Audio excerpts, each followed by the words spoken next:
Muy buenos días, qué gusto volverles a ver, rostros que seguramente hacía rato que no veíamos, ¿cierto? Yo vi ahora en la mañana, en el primer saludo, algunos rostros que hacía rato que no podía ver en vivo y en directo, claro, porque a través de las pantallas seguimos viéndonos en muchas ocasiones. Pero precisamente estábamos hablando con Andrés hace un ratito de ese tema de las pantallas, ¿no?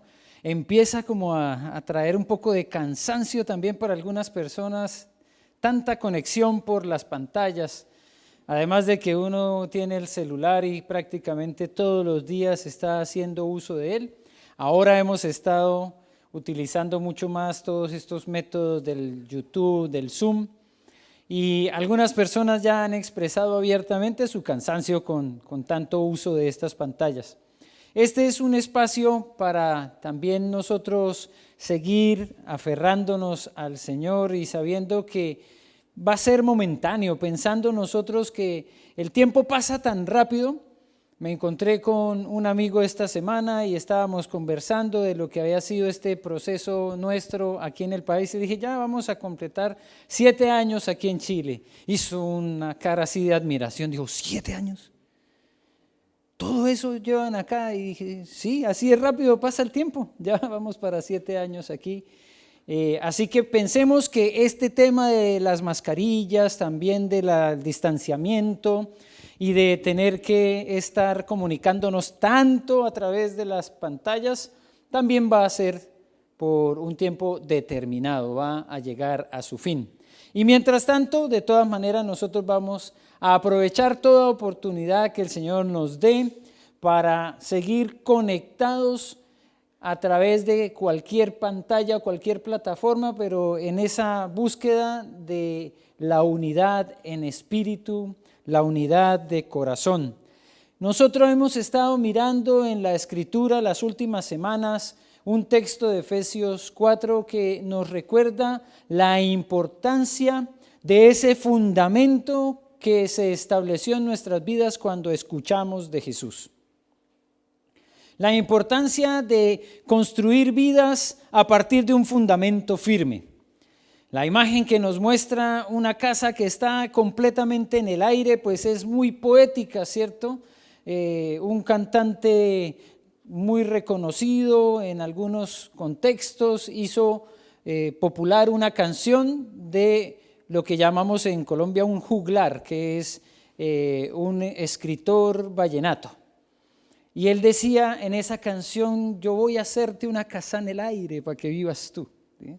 Eso suena muy lindo, ¿cierto? Muy romántico. Y hasta a veces tiene un poco de sentido cuando uno se va a casar y dice, no tengo para darte una casa, la mía será en el aire. Y así a veces queda como ese primer trayecto de la vida juntos. Pero lo que no podemos nosotros dejar de entender es que las casas, para que se sostengan, para que se mantengan, para que prevalezcan, necesitan un buen fundamento. Y eso ya lo sabía claramente el Señor y por eso nos dio esa parábola tan fundamental, ¿cierto? Otra vez pensando en fundamentos firmes. El que construye una casa sobre la arena está en riesgo de que al primer viento, a la primera tormenta o a la crecida de un río, desaparezca su construcción, se la lleve. Pero el que construye sobre una roca con un fundamento firme, entonces ese puede ser que le lleguen los vientos, vienen las tormentas, y parece ser que en ese contexto en el que se encontraba nuestro Señor Jesucristo, bastante distanciado a kilómetros, ¿cierto?, de lo que es nuestro Chile, no habían muchos terremotos, porque yo creo que él habría dicho, vienen los terremotos y la casa se mantiene firme. Pero para nosotros sí sabemos que la importancia de un fundamento aquí en Chile para soportar los terremotos es bien importante, ¿cierto? Entonces, el fundamento firme debe estar para nosotros bien concebido en lo que dice la palabra del Señor. Los apóstoles dieron bases firmes. Los apóstoles construyeron su predicación en el mismo fundamento, en Jesucristo. El apóstol Pablo, por ejemplo, dijo: yo solo predico a Cristo y un Cristo crucificado. Eso para el mundo es locura, porque normalmente cuando uno quiere hablar de un superhéroe, uno dice: este le pone el pecho a las balas, o como sucedió en una de las últimas versiones de Superman, le pone el ojo a la bala. ¿Alguien la vio? Sí, porque yo en las primeras versiones de Superman veía, ¿cierto? Le disparaban y él hacía así, le ponía el pecho a las balas. Pero en una de las últimas versiones, una bala que le pegó así en el ojo y la bala se destruyó. Porque el superhéroe tiene que soportar todo. Va por encima de todo el mundo porque vuela, porque tiene super fuerza, porque hace muchas cosas. Pero el superhéroe de los apóstoles murió en una cruz. Entonces eso para el mundo es locura, ¿cierto? ¿Cómo así que este que era el Hijo de Dios se dejó apresar, se dejó juzgar, se dejó crucificar y se dejó asesinar? Pero nosotros predicamos a ese Jesucristo, a un Jesucristo de amor que entregó la vida por nosotros. Y eso raya en la mente para las personas que están acostumbrados a escuchar que los héroes son inconmovibles, no les pasa nada, nunca les duele una muela. Pero Jesucristo, nuestro héroe, lloró cuando vio el dolor de dos hermanas por el fallecimiento de su hermano. Este superhéroe nuestro se conduele con el dolor de los demás. Este superhéroe nuestro suda como gotas de sangre, transpira sangre en el momento de la angustia antes de enfrentar todo lo que iba a ser el Calvario de la cruz.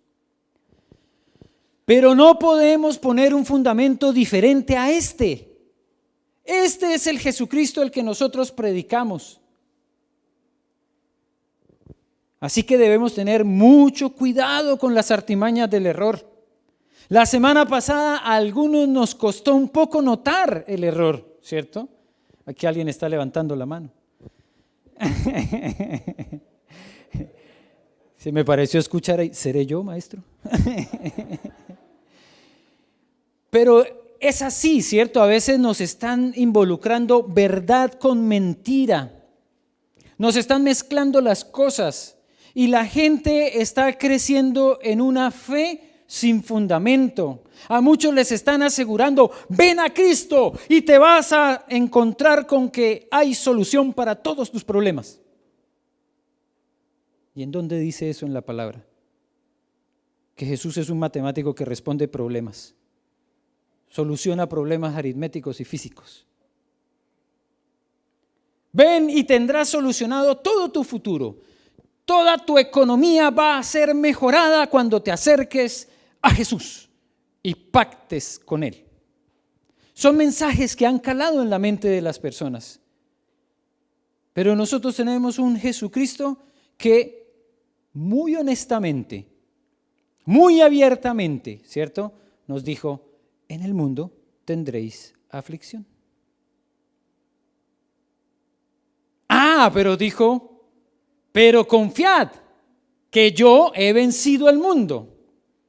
Entonces, las promesas de Jesús, claro que son hermosas. Y yo me encontré en una ocasión con una versión de las Escrituras que se llamaba la Biblia de Promesas.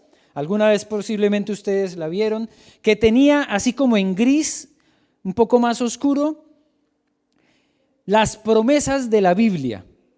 Como que se destacaba, se resaltaba en la Biblia las promesas. Y me pareció interesante. Yo dije: esta puede ser una buena forma de conocer las promesas de Dios, pero también puede ser una forma de esquivar las responsabilidades que también tenemos, ¿cierto? Porque a veces hacemos mucho énfasis en las promesas. Tú prometiste, Señor, y sé que lo cumplirás, pero a renglón seguido también había algo que debíamos nosotros poner en práctica. La gente dice: no, es que en este momento vivimos mucho más que antes por los avances de la medicina, pero ¿saben cuál es la real forma de vivir más? Honra a padre y madre para que te vaya bien y seas de larga vida. ¿Ven? Entonces uno se queda bien con la promesa, uy, qué rico, para que te vaya bien y seas de larga vida. ¿Y la otra parte? Honra a tu padre y a tu madre. Algunos han tenido que sufrir las consecuencias y sus vidas fueron cortadas por hacerle el quite a un precepto tan sencillo como este. Un amigo cuya madre le advirtió muchas veces, hijo, si vas a tomarte unas cervezas, hazlo, pero devuélvete en taxi. Y el chico era bastante atrevido con la bicicleta cuando estaba sobrio. Imagínense cuando tenía licor en la sangre. No atendió, no honró ese consejo de su madre. Y en una noche, regresando a su casa después de haber tomado unas copas, falleció en un accidente. Entonces, ¿pudo tener larga vida? No, fue muy corta. Fue de los amigos de mi infancia que menos vivieron. ¿Y por qué? Por no aplicar un concepto bíblico de honrar el consejo de su madre. La base firme entonces nos prepara para las artimañas del error, porque constantemente en la historia de la humanidad nos han estado diciendo una cantidad de cosas con respecto a lo que supuestamente dice la Biblia. Y hay un libro que se han de alguna manera encargado de construir alrededor de la Escritura, y algunos saben que yo ya lo he utilizado como ejemplo en algún momento, un gracejo, una broma, pero realmente le hemos anexado a la palabra el libro de especulaciones.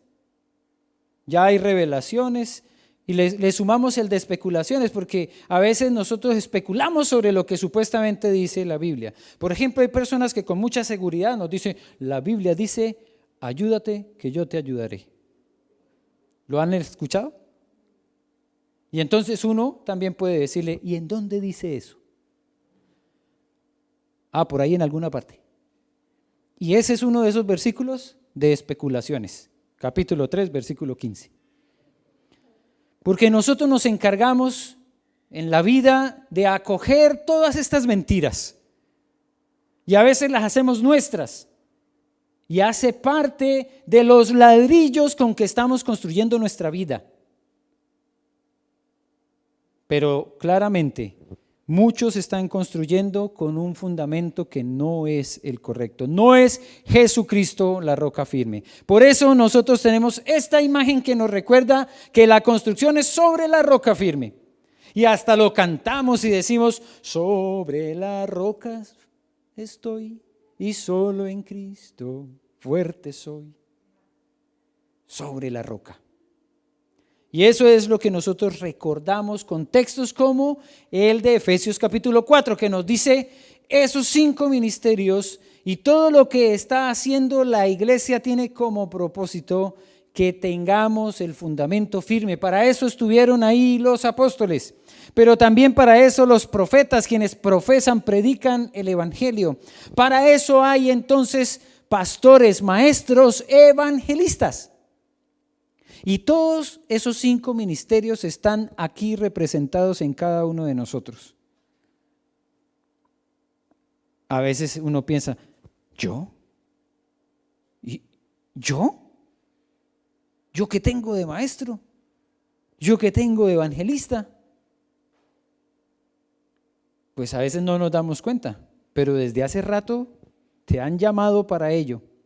Desde hace rato el Señor te comisionó. Y desde hace rato te ha estado preparando para que cumplas con el ministerio que Él te ha encargado.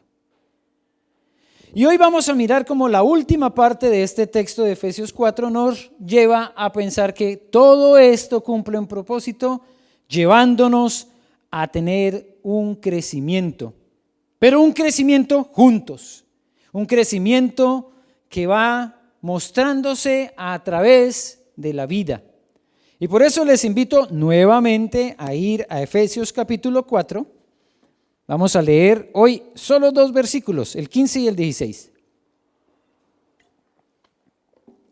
Efesios capítulo 4, versículos 15 y 16. Hemos ido de lo amplio a lo cada vez más concreto, ¿no? Estuvimos primero leyendo del 1 al 16, después leímos del 11 al 16, hoy vamos a leer versículos 15 y 16. Voy a leer entonces en la Reina Valera. Dice la palabra del Señor, Efesios capítulo 4, versículos 15 y 16. Sino que siguiendo la verdad en amor, crezcamos en todo en aquel que es la cabeza, esto es, Cristo, de quien todo el cuerpo, bien concertado y unido entre sí por las coyunturas que se ayudan mutuamente, según la actividad propia de cada miembro, recibe su crecimiento para ir edificándose en amor. Oremos. Bendito Padre, te alabamos, te damos gracias, Señor, por este fragmento de tu palabra, que son 2 versículos, pero que nos trae tanta enseñanza, y que sumado a lo que fue la reflexión de las 2 semanas anteriores, nos lleva también a examinar nuestra propia vida, a hacer como muchas veces se requiere un escáner de cómo está construida mi vida, si realmente tengo base firme, si esa base firme me va a ayudar para soportar las vicisitudes del día a día, los conflictos, los problemas, porque claramente hemos podido notar que cuando llegan las tormentas, ahí se sabe cuál es el fundamento de una casa. Y para nuestras vidas también hay un escrutinio a través del día a día que nos lleva muchas veces a comprobar la inestabilidad en la que nos encontramos. Pero tú, como arquitecto, constructor, sabes la importancia que tiene el fundamento, y para eso nos dejaste tu palabra. Por eso recordamos lo que el apóstol Pablo le decía a Timoteo: toda la escritura inspirada por Dios es útil para enseñar, para instruir, para corregir, para redarguir en justicia, para enseñarnos, para que estemos preparados para toda buena obra. Gracias, Señor, por este mensaje del apóstol Pablo a los Efesios. Y gracias porque tu Espíritu Santo está aquí con nosotros para enseñarnos. Ahora que nuestros corazones estén dispuestos a ponerlo en práctica. Es lo que pedimos en el nombre de Cristo Jesús. Amén y amén. El propósito entonces de este mensaje que el apóstol Pablo nos envía se ve reflejado, ¿cierto?, en que hay varios para que hagas esto, para que vean esto, para que ustedes puedan crecer juntos. Y para poder crecer juntos es necesario, el apóstol Pablo, que vuelvan a ustedes a recordar hacia dónde transitan, cuál es la senda que ustedes están llevando, ¿cierto?, como guía. Y ahí es donde nosotros vemos que el texto sigue siendo también fundamental, porque en Juan 14:6 nos recuerda cuál es la verdad a la que nosotros nos hemos apegado.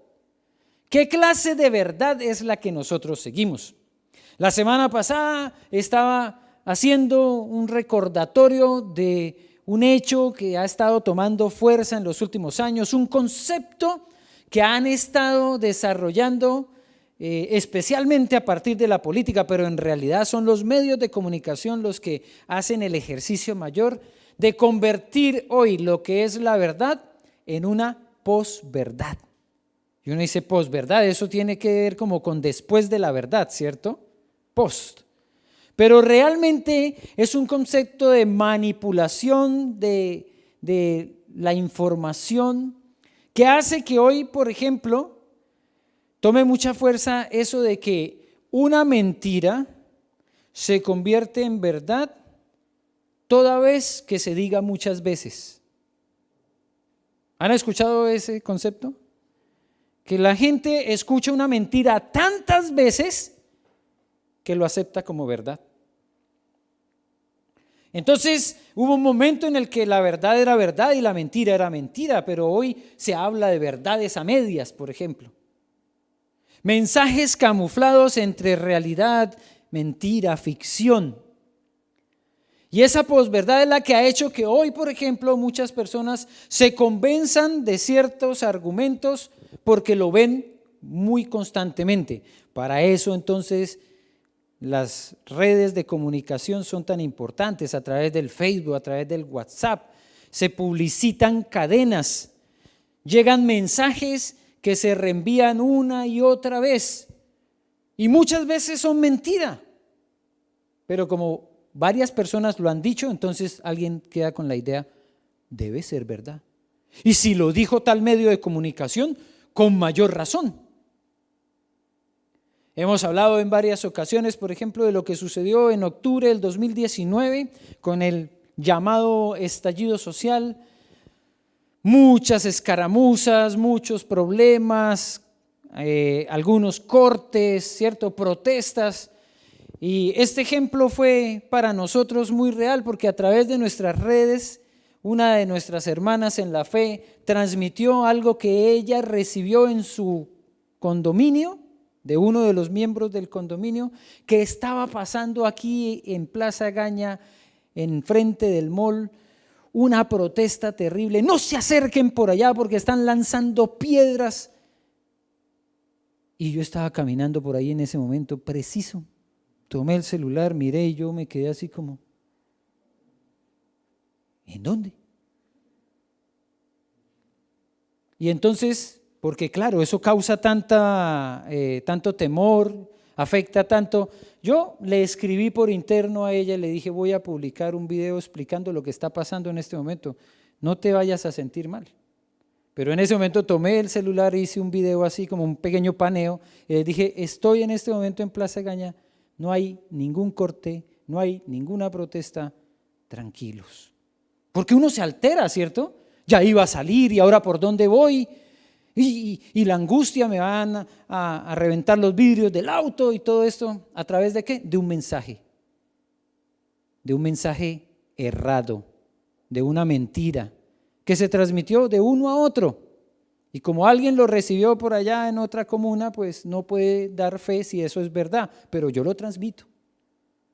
Y así se ha estado fundamentando muchas veces la fe de algunos por una mentira que ha escuchado tantas veces que ya cree que es verdad. Pero Jesucristo es el camino, es la verdad y es la vida, y no han podido desvirtuar absolutamente nada de lo que fue su vida. Un programa de estos de Nat Geo, History Channel, no quiero decir cuál específicamente fue, pero algunos posiblemente lo vieron, especialmente en esta semana que nosotros llamamos Semana Santa, utilizan como la expectativa que tienen algunas personas para mandar uno de estos programas, ¿cierto?, que hablan sobre los hallazgos arqueológicos. Y me llamó la atención, lo vi, y el centro de ese programa era que en una tumba encontrada en Jerusalén, bien escondida detrás o debajo de unas construcciones, habían hallado unos restos óseos y unas urnas que estaban identificadas.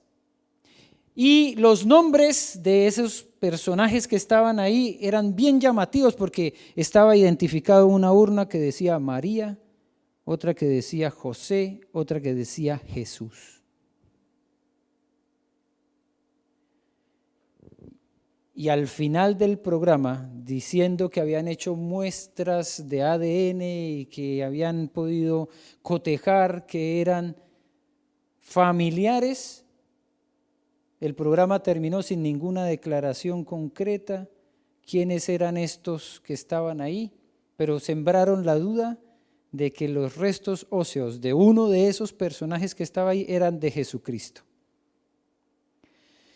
Lo interesante es que hoy cuando nosotros pensamos en nombres hay mucha creatividad, ¿cierto? La gente hoy se desborda en creatividad para encontrar el nombre para uno de sus hijos. Nosotros conocimos una chica en Barranquilla, en Colombia, que se llamaba Joels. Y le dijimos, ¿de dónde proviene tu nombre? Y dijo, son las iniciales de todos mis tíos. Pues que sonaba como, ¿cierto? Hasta poético, Joels. Eso es creatividad, ¿cierto? Es casi que rendirle un homenaje a los tíos, la inicial de cada uno de los tíos. Pero en el pasado no había tanta creatividad. Y el nombre María, el nombre Jesús y el nombre José eran los más utilizados en la antigüedad. Alguien dijo que si se paraba en una plaza pública en Jerusalén y gritaba ¡Jesús!, iban a voltear a mirar como 40 personas, porque muchos se llamaban así. Entonces, que un programa de estos trate de poner sobre el fundamento de nuestra fe una mentira, pues para que alguien se la crea, claramente tiene que faltarle fundamento. Es a veces mucho más fácil, dicen, creer en una mentira que en la verdad. Y por eso nuestra fe se fundamenta no en lo que solamente dijo Jesús, sino en que Él es la verdad. Él es el camino al Padre. Él es la vida, la verdadera vida. Y en eso nunca podemos transar nosotros con posibilidades de que, ¿será que? ¿Será que es verdad lo que dijo el Código Da Vinci, que Jesús sí tuvo unidad sexual con María Magdalena y tuvieron una hija? Y las personas se volvieron locas con ese libro y posteriormente con la película, porque se convirtió en película, porque ¡oh!, ¡qué locura! Jesús tal vez sí tuvo hijos. Y no era nada nuevo. Habían hecho una película años atrás, La Última Tentación de Cristo, donde también mostraban a un Jesús que tenía relaciones con una mujer llamada María Magdalena. Y cuando la gente lee esto y empieza a tambalear en su fe, entonces nosotros debemos preguntarnos, ¿qué fundamento tiene? Porque no solamente es el hecho de que la profecía que encontramos en Isaías nos haya dicho, y su generación, ¿quién la contará? Porque su vida fue cortada de la tierra. Quiere decir que la promesa que ya estaba por cumplirse en Cristo Jesús, esa profecía decía que Jesús no tendría descendencia. Y claramente los escritores bíblicos hablaron muy directamente de lo que era el contexto de los apóstoles y de la vida. Tu mamá y tus hermanos están aquí. Hablaron de quiénes eran los familiares. Hasta el último momento en la cruz, ¿quién acompañó a Jesús? Su madre. Pero como habían otras mujeres que tenían trascendencia, relevancia, no solamente María Magdalena, también estaba Susana y habían otras mujeres que estaban alrededor del ministerio de Jesús, la mentira fue tomando forma en la idea de que la profecía no se cumplió como debía cumplirse y Jesús fue un engaño. Amados, en el transcurso de nuestra vida nos vamos a encontrar no solo con estas mentiras, sino con muchas otras más con respecto a Jesucristo. Alguien lo quiso graficar de esta manera: o Jesús era un gran mentiroso o era un loco. Mentiroso porque todo lo que dijo no era verdad, y loco porque a raíz de todo lo que dijo lo mataron. Entonces tiene que estar muy loco alguien que empieza a decir una cantidad de cosas que le van a traer un problema serio y que de todas maneras se mantenga. Bájate de allí, le decían. Pero él no se bajó de esa cruz, no porque no pudiera, sino porque era el camino que debía transitar. Era la profecía que debía cumplir y era el amor el que lo seguía sosteniendo allí. Y por eso nosotros podemos decir hoy que el texto del apóstol Pablo entonces tiene sentido diciéndonos cuando la verdad nosotros la seguimos, no por miedo, no por angustias, no por el temor, sino la seguimos por amor. La verdad que nosotros seguimos, la seguimos por la misma razón que Jesús se quedó en la cruz, por amor.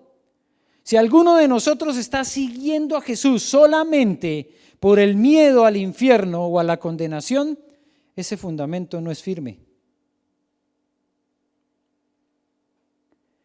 Aquel que obedece solamente por temor, en algún momento se le va a acabar el miedo y dejará de obedecer.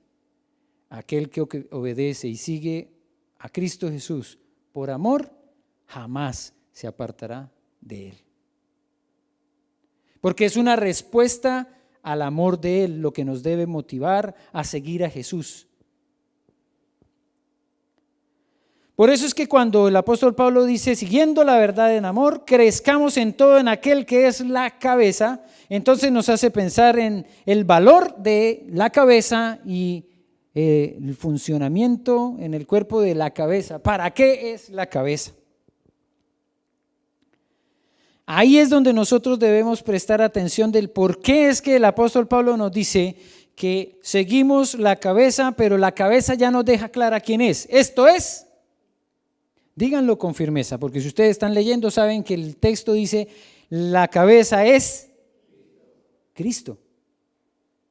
La cabeza no es un liderazgo, la cabeza no es un pastorado, la cabeza no es un directorio, la cabeza no es un presbiterio, la cabeza es Cristo. Y esa no puede cambiar.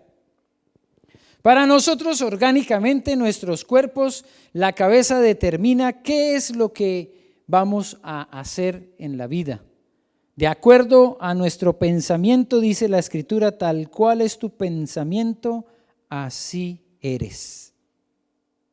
Si tú sales pensando en la mañana que te van a pasar cosas malas y terribles, aférrate porque te van a pasar cosas malas y terribles. Tal cual es tu pensamiento, así eres. Si nuestro pensamiento proviene de la cabeza que es Cristo, aunque vengan situaciones difíciles, tendremos el razonamiento de Él para poder enfrentarlas. La cabeza es Cristo, entonces, y eso significa dirección, ¿cierto? Orientación. Es impresionante lo que podríamos nosotros hacer hoy aquí, sencillamente hablando un poco de lo que es nuestra cabeza, la capacidad que tiene nuestro cerebro. Y cómo, por ejemplo, con un pequeño corte en la comunicación que hay entre el cerebro y el resto del cuerpo a través de las cervicales, una persona puede quedar cuadraplégica, sin poder hacer ningún movimiento ni en sus manos ni en sus pies, por un pequeño corte que se haga en la comunicación que viene a través de la columna cervical. Todo depende de nuestra cabeza. Y por eso todo depende en nuestra vida espiritual de la cabeza que es Cristo. Nuestras orientaciones, nuestras instrucciones para cómo vivir, cómo ser iglesia provienen de Él. Nosotros damos gracias a Dios porque en todo este contexto de la pandemia, aunque estuvimos alejados, seguimos siendo iglesia. Porque la iglesia no es esta edificación, ¿cierto? No es el lugar donde nos congregamos. La iglesia somos nosotros. Seguimos siendo iglesia, aunque no nos volvimos a congregar durante más de 1 año y medio. Nos congregamos a través de las redes que nos dio el Señor y nos permitió utilizar, pero seguimos siendo iglesia todos y cada uno de los días de este 1 año y medio que no nos pudimos congregar. Y seguimos siendo cuerpo, porque el cuerpo también sigue siendo imagen de lo que somos nosotros como iglesia. Y nos dice entonces el texto que las coyunturas Son como esas articulaciones que hacen que el cuerpo se pueda mover.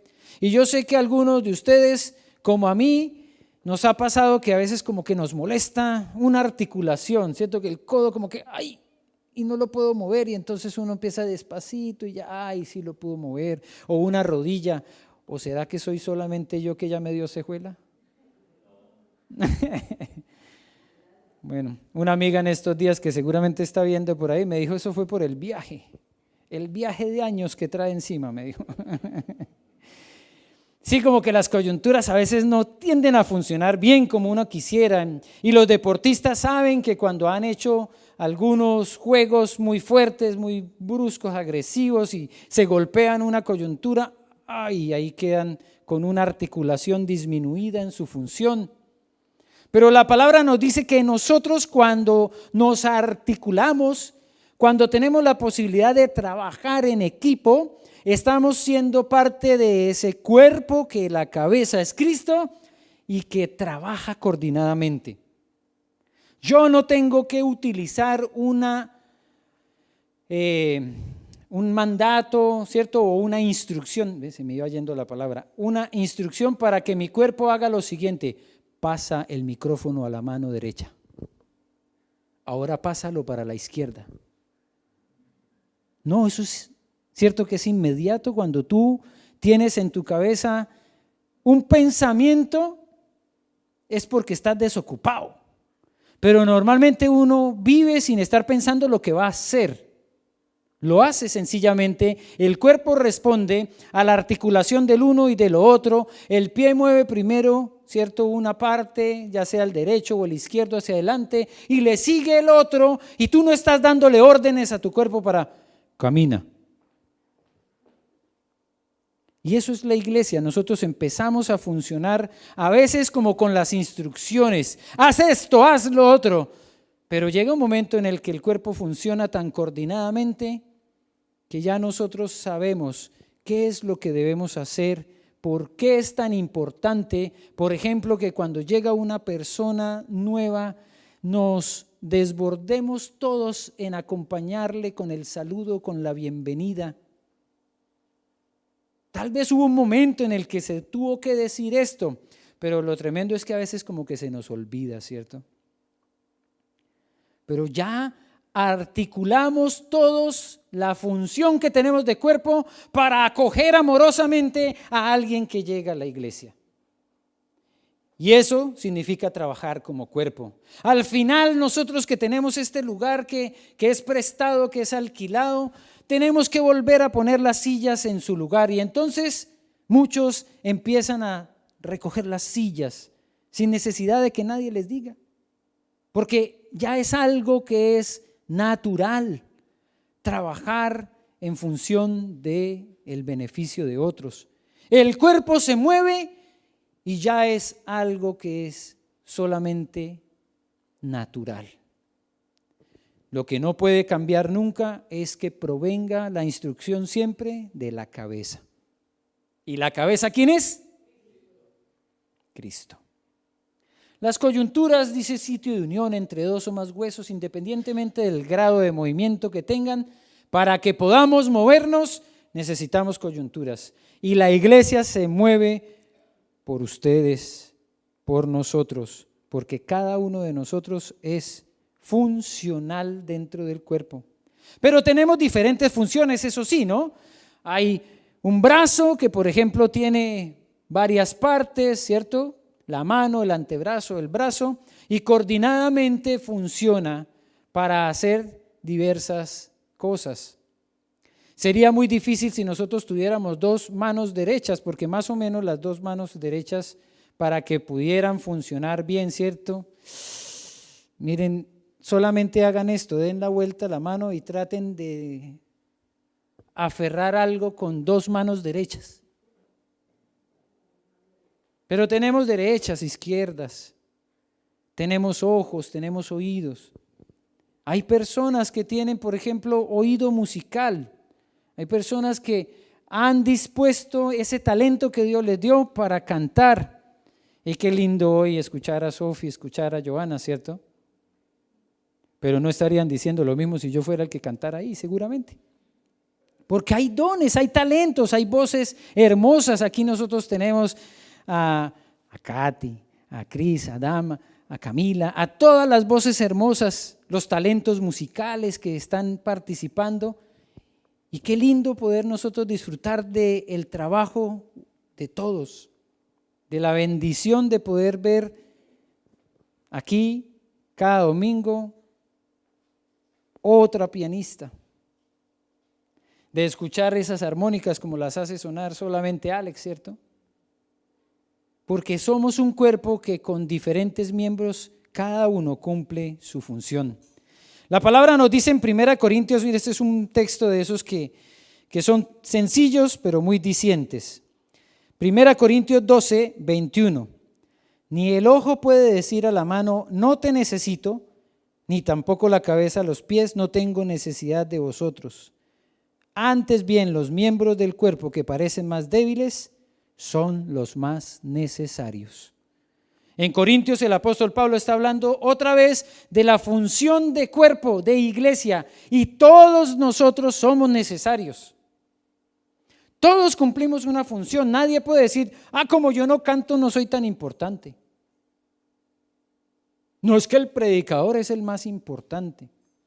Ninguno puede decir que hay alguien más importante que otro.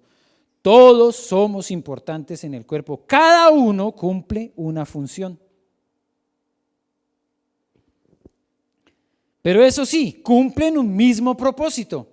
Y la idea es que estemos todos enfocados en cumplir el plan y el propósito que Dios tiene para nosotros como iglesia. Porque si cada uno lleva, ¿cierto?, la línea para su propio lado, buscando su propio beneficio, entonces se va a perder la coordinación.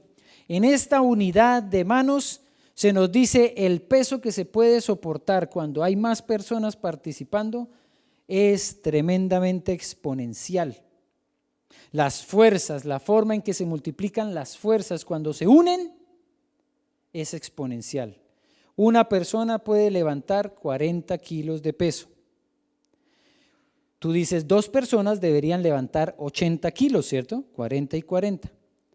Pero la misma fórmula física nos dice que cuando se juntan 2, ya no son 80, sino probablemente son 100 o 120 lo que pueden cargar 2 cuando se unen. No es solo el doble, es más cuando estamos unidos. Y el propósito de la iglesia es que seamos unidos, que tengamos claro para qué somos iglesia y que cada don, cada talento que el Señor nos ha entregado, entonces, para su honra y su gloria, cumpla con el propósito. Ya vimos las semanas anteriores cuál era el propósito: para perfeccionar a los santos. Algunos cumplen propósito con lo que el Señor les ha enseñado, con el tiempo que se han dedicado para estudiar la palabra. Algunos han hecho instituto bíblico, otros han hecho seminario, otros han hecho cursos, han hecho diplomados. ¿Para qué? Para bendecir a otros. Lo que has aprendido siempre debes estar atento a cómo poder enseñarlo. Para perfeccionar a los santos. ¿Para qué? Para la obra del ministerio. ¿Qué es lo que nos dice también el apóstol Pablo en este pasaje de Efesios? Para la obra del ministerio, ya lo dijimos también las semanas anteriores, es para servir a los demás.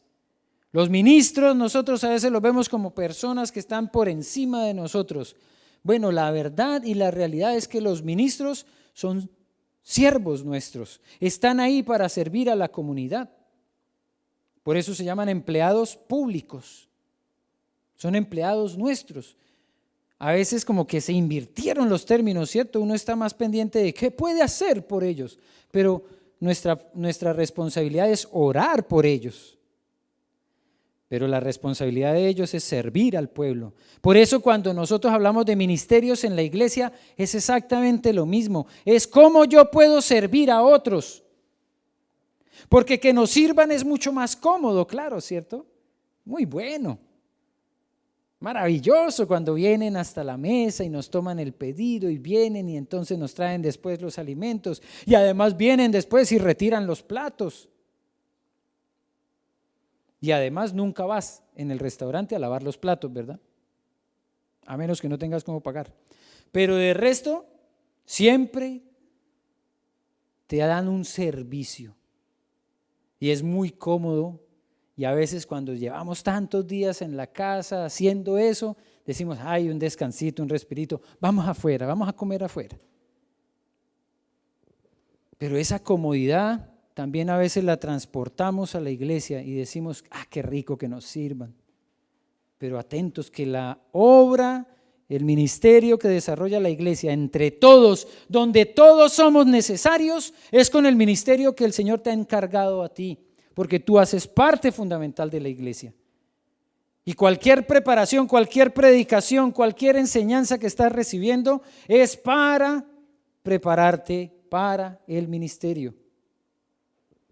Para que no seamos niños fluctuantes, como veíamos la semana pasada. Cumple la palabra también su propósito para que podamos nosotros afirmarnos en la fe. Porque hay un momento en que los niños no alcanzan a comprender todas las cosas y en su inocencia nosotros los vemos también como un ejemplo, ¿cierto? Pero llega un momento en el que el niño también va a madurar y su manera de pensar ya no puede ser la del niño que, por ejemplo, cuando otro de sus compañeritos le quita un juguete, ¿qué hace muchas veces? Llora o toma otro juguete y ¡pah! Me van a decir que no. ¿Cierto que sí? Va y le pega al otro niño. O a veces algunos muerden. ¿Por qué? Porque es niño, porque todavía no ha entendido y entonces nosotros debemos enseñarle el valor del compartir. Y entonces, en una buena base, ese niño va a crecer y después, como me decía esta semana Noldi, si yo tengo para compartir es porque mi mamá y mi papá nos enseñaron que podíamos compartir, que era nuestra responsabilidad siempre que tuviéramos el poder compartir con otros. ¿Por qué? Porque cuando era niño se lo enseñaron.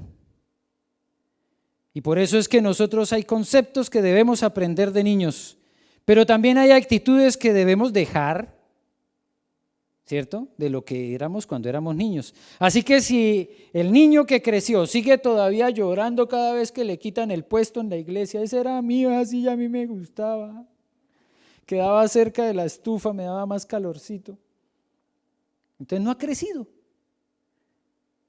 Si todavía llega grande y como niño entonces le molesta que otros vengan a la iglesia, le molesta que otras personas les den atención. Si todavía siendo grande y habiendo pasado muchos años en la fe, todavía eres un niño, la palabra del Señor es lo que necesitas para que ya no seamos niños fluctuantes, para que no estemos por aquí y por allá, para que todo mensaje por ahí que a veces se escucha no le prestemos atención y digamos, debe ser verdad.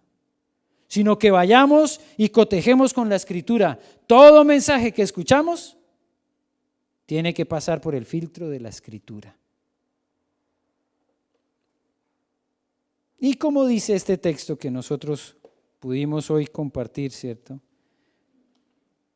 Todo el cuerpo bien concertado y unido entre sí por las coyunturas y según la actividad propia de cada miembro, recibe su crecimiento para ir enfocándose en amor. Vuelve otro para aquí. Su crecimiento para ir edificándose en amor. Y esta es una imagen que nos muestra lo que es la iglesia. Nos edificamos unos a otros, nos bendecimos unos a otros, nos apoyamos unos a otros. Unos levantan a otros, otros sostienen a otros en momentos difíciles. Y qué maravilloso como lo hemos podido vivir en este último tiempo, cuando han pasado dificultad algunas personas y hemos podido llegar con con cariño y afecto, no solamente expresado en que Dios te bendiga, sino también con una mercadería, con un apoyo económico, con un acompañamiento, ya sea en el hospital o aún en un funeral. Cuando hemos podido enviar un mensaje, así sea a través del WhatsApp, y también recordarle a alguien las promesas de Dios.